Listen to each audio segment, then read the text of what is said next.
Cuando ya estaba oscureciendo y pasábamos por el Mineral del Cubo, en el mismo estado de Guanajuato, descubrí antes que nadie, pues si ahora tengo buena vista, de joven la tenía tan buena que no envidiaba ni a un águila ni a un gavilán.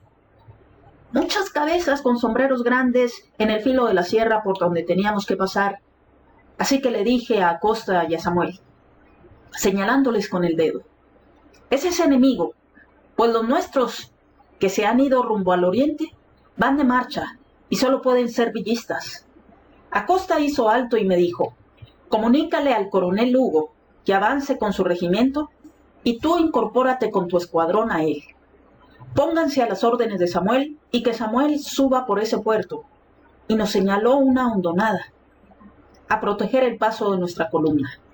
Avanzó Lugo, con quien nos incorporamos, el Chueco Zamora, Sataray, ayudante de Acosta, y yo con mi escuadrón, que para entonces solo contaba con 17 hombres, y conmigo 18.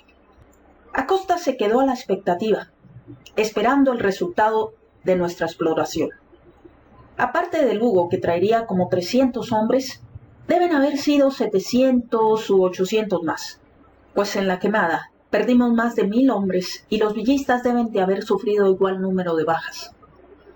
Avanzamos Samuel y yo con nuestros 2 asistentes adelante de la columna de Lugo, y cuando ya estábamos próximos al enemigo, le dije, son villistas, y me contestó, modera tu miedo, vamos a desengañarnos y no estés haciendo profecías. Me dio mucho coraje que Samuel me llamara miedoso, pues siempre había demostrado lo contrario, y él no sé si lo hizo sinceramente o por herirme mi amor propio, o porque sentía el complejo de que no veía bien con un ojo que tenía casi perdido, sin ser completamente tuerto.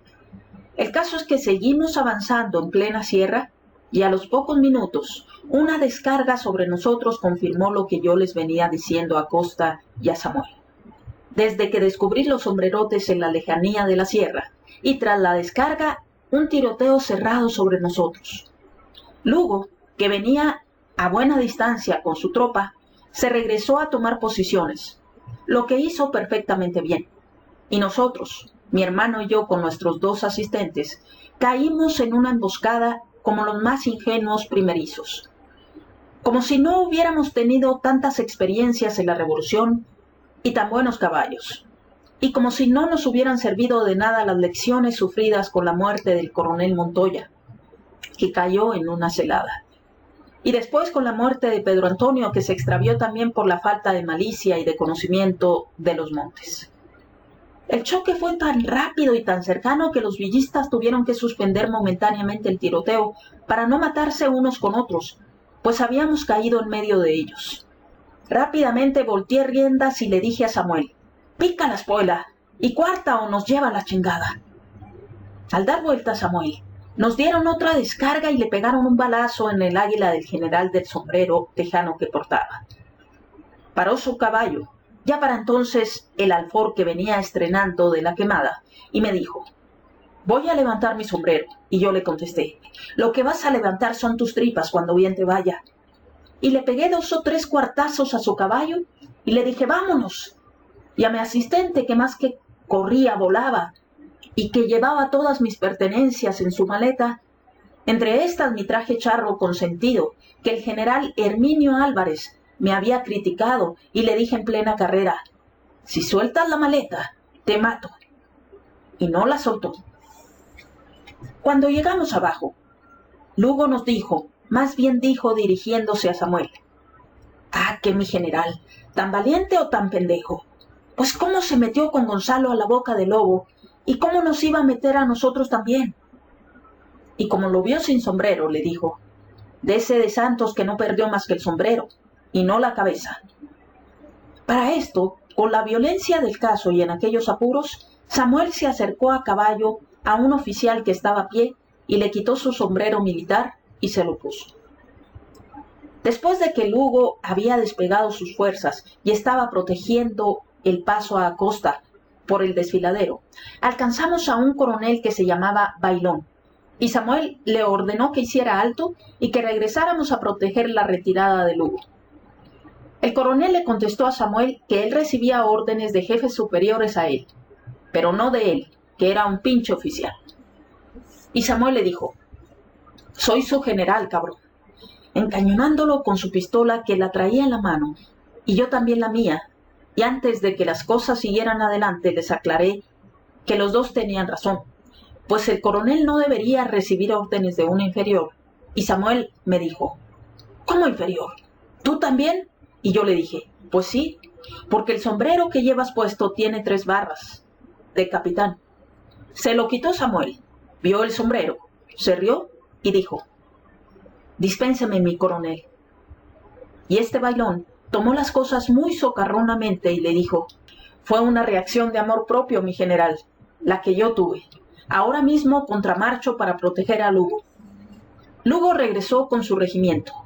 Nosotros seguimos avanzando para alcanzar a Acosta.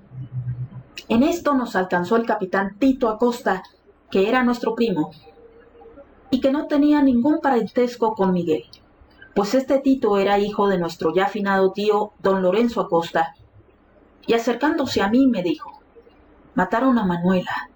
Se me había olvidado mencionar que de San Luis se había venido conmigo una muchacha que se llamaba Manuela, que era la señorita que atendía a las personas que visitaban el consultorio del doctor Manuel Izaguirre Bustamante. Este doctor había sido compañero de mis hermanos Samuel y Pedro Antonio en el instituto, y cuando entramos en la ciudad de San Luis Potosí, yo venía padeciendo de fuertes fiebres a consecuencia de las malas aguas que había bebido cuando atacamos Tampico. Y al ir al consultorio del doctor Izaguirre Bustamante, a quien con el tiempo apodé el ciruja, conocí a una muchacha muy agraciada y muy joven, y la empecé a cortejar. Y ya cuando íbamos a abandonar la plaza de San Luis, le propuse que se fuera conmigo, a lo cual ella accedió, pues ya habíamos tenido tratos amorosos. Además, me avancé de las caballerizas de Izaguirre, un coche de los que se llamaban entonces Boc, de origen francés, y un caballo con la cola mocha, que era magnífico para tirar el Boc. En este auto Boc iba Manuela, acompañada por una muchacha que se decía enfermera y que era la soldadera de Tito Acosta. Le pregunté a Tito Acosta que dónde estaba el cuerpo de Manuela, y me dijo que había quedado como a 1 kilómetro atrás y que el caballo del Boc había huido, y que la muchacha de él se había quedado a recoger el cuerpo y darle sepultura. El caballo llegó a San Luis Potosí, a la casa del doctor Izaguirre Bustamante, según me refirió después el doctor. Como a las 2 horas se nos incorporó Lugo, diciéndonos que se había encontrado con el coronel Bailón, quien lo invitaba a defeccionar y que se incorporaran al villismo, donde serían generales en el mismo instante de incorporarse. Lugo se negó y siguió adelante, pero como eran amigos y compañeros, no se atacaron el uno al otro. Sobre todo Lugo tenía prisa por incorporarse y salir de la encrucijada, y Bailón también tenía prisa en alejarse de nosotros y de incorporarse con los villistas. Marchamos toda esa noche. Más bien gateamos por una sierra muy empinada que no tenía caminos, ni veredas, ni nada. Y al amanecer, después de un breve descanso, seguimos subiendo y bajando sierras. Al amanecer, el día 12 de enero de 1915, Acosta y Samuel se rieron al verme, y por más que buscaron un espejo para que yo me viera la cara, no lo pudieron encontrar, pues ya para entonces no iba ninguna soldadera con nosotros, a las que Acosta había dado órdenes de regresar para que se fueran a sus casas o a incorporarse a los villistas o con otra brigada, pero que él, textual, en la sierra no quería viejas.